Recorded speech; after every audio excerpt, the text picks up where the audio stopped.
जय सेवालाल।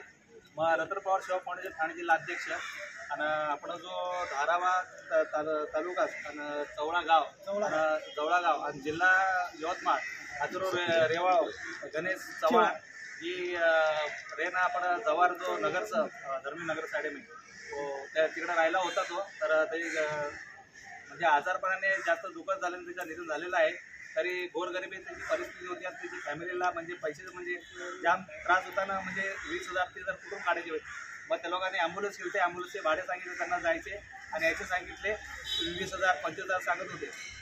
मग तेवढं आम्हाला कॉल आला, मग आम्ही सेवा फाउंडेशन तर्फून मग शंकर पवार साहेब आहेत आमचे, यांना आम्ही भेटून त्यांना बोललो एक काम करा, असं काही पैसे देऊ नका, काय करू नका। म्हणजे बंजारा सेवा संघटनाचे राष्ट्रीय बंजारा परिषदचे शंकर पवार साहेब हे आहेत, बोलत त्याच्या ऑफिसला जाऊन आधी आपण तिकडून ॲम्ब्युलन्सची सेवा करून घेऊ फ्रीमध्ये।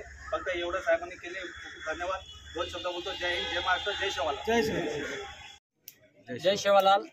थाना मुंबई में हमारो गणेश पिरू चव्हाण राहणार जवळा तालुका दारवा जिल्हा यवतमाळ यांનું दुःखद निधन हेगो आणि मुंबई थी आता हमें एम्बुलेंस व्यवस्था करेवाड़ो हमारो शंकर भाऊ पवार राष्ट्रीय अध्यक्ष ऑल इंडिया बंजारा सेवा संघेरो ये हमें आता सहायक की दो एम्बुलेंस और बदल जय सेवालाल और आभार माना जा। जय सेवालाल, धन्यवाद।